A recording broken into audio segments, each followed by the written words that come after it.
کہ کیا تم ان بتوں کے بارے میں تم نے غور کیا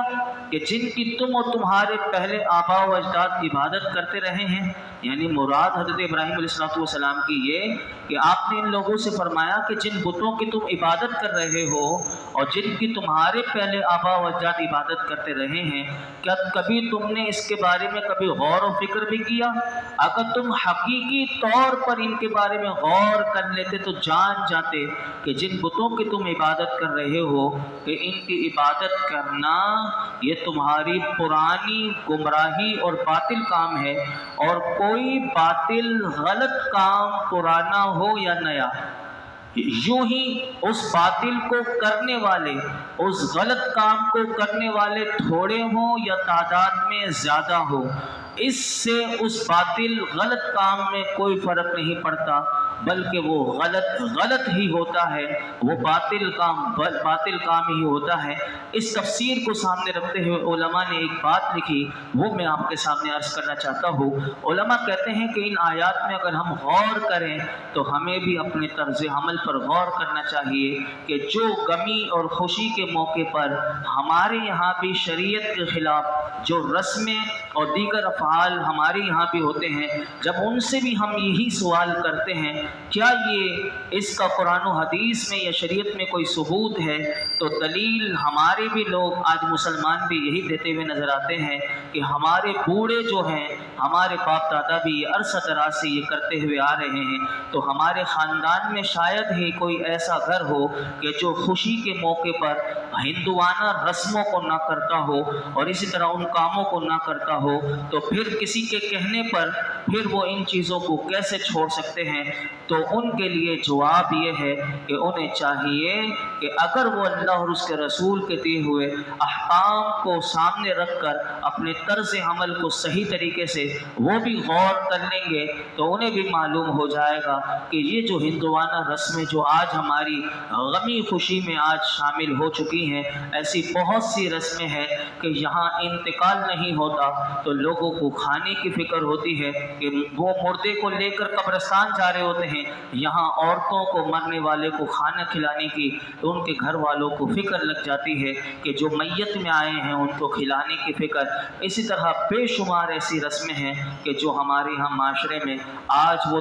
طول پکڑتی چلی جا رہی ہیں کہ جس کا شریعت سے کوئی تعلق نہیں ہوتا۔ یہ ہمیں سوچنا چاہیے کہ شریعت اس کام کی اجازت دیتی ہے نہیں دیتی۔ اگر نہیں سمجھ میں آتا تو علماء کی بارگاہ میں جائیں اور اس کے بارے میں پوچھ لیں، لیکن اگر کوئی ایسا کام کریں گے کہ جو شریعت کے خلاف ہے تو اس کے لیے ہمیں یاد رکھنا چاہیے کہ جو کام ہم نے شریعت کے خلاف کیا تو اس کے گناہوں کا بوجھ ہمارے کندھوں پر ہوگا، اور جو یہ چلتا رہے گا تو ان کا بوجھ بھی ہمارے کندھوں پر آئے گا۔ ہم اللہ کی بارگاہ میں دعا کرتے ہیں اللہ رب العالمین ہمیں عقل سلیم عطا فرمائے اور شریعت کے احکام کے مطابق عمل کرنے اور شریعت کے خلاف جتنے کام ہیں ہمیں اللہ اس سے بچنے کی توفیق عطا فرمائے۔ اب آگے سنیے،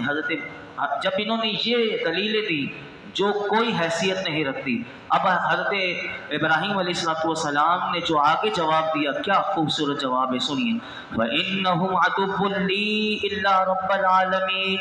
الَّذِي خَلَقَنِي فَهُوَ يَهْدِينِ وَالَّذِي هُوَ يُطْعِمُنِي وَيَسْقِينِ وَإِذَا مَرِضْتُ فَهُوَ يَشْفِينِ وَالَّذِي يُمِيتُنِي ثُمَّ يُحْيِينِ۔ آپ نے فرمایا بے شک وہ سب میرے دشمن ہیں سوائے سارے جہانوں کے پالنے والے کے، کہ جس نے مجھے پیدا کیا تو وہ مجھے ہدایت دیتا ہے، اور وہ جو مجھے کھلاتا اور پلاتا ہے، اور جب میں بیمار ہوں تو وہی مجھے شفا دیتا ہے، اور وہ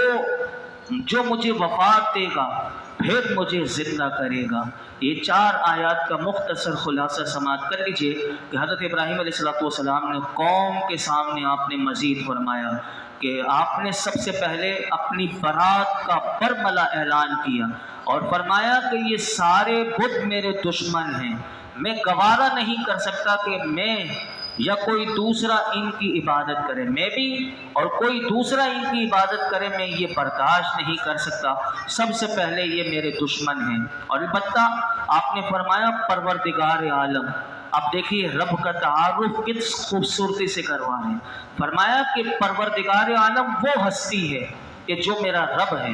میں صرف اسی کی عبادت کرتا ہوں کیونکہ وہی عبادت کا مستحق ہے. اور فرمایا سنو میری قوم کے لوگوں، میرے رب کا تعارف سنو. میرے رب کا تعارف یہ ہے کہ اس کے اوصاف یہ ہیں کہ وہ مجھے عدم سے وجود میں لایا. میں کچھ بھی نہیں تھا، میں تھا ہی نہیں، وہ مجھے یعنی میرا کوئی وجود نہیں تھا، وہ مجھے اس نے اپنے عدم سے وجود میں لایا اور اپنی اطاعت اور فرمانبرداری کے لیے بنایا. وہی رب ہے کہ جو میری رہنمائی کرتا ہے اور مجھے ہدایت پر رکھتا ہے، اور وہی رب مجھے اپنا خلیل بننے کے آداب کی ہدایت دے گا، جیسا کہ پہلے دین و دنیا کی مصلحتوں کی ہدایت فرما چکا ہے. فرمایا وہی میرا اللہ مجھے کھلاتا بھی ہے، پلاتا بھی ہے، مجھے روزی دینے والا ہے. جب میں بیمار ہوتا ہوں تو میرے امراض کو دور کر کے وہ مجھے شفا دینے والا ہے، اور وہی مجھے وفات دے گا اور پھر آخرت میں زندہ کرے گا، کیونکہ موت اور زندگی اسی کے قبضہ قدرت میں ہے. یہاں پر ایک بات یاد رکھیے گا کہ حضرت ابراہیم علیہ السلام نے پہلے تو ان سے پوچھا تھا کہ تمہارے بت کیا کرتے ہیں، تمہارے بت کوئی نفع نقصان کو دور کرنے کی، نفع پہنچانے کی طاقت رکھتے ہیں؟ تو انہوں نے کہا کچھ نہیں رکھتے. تو اب اپنے رب کا بتایا کہ میرا رب کیا کیا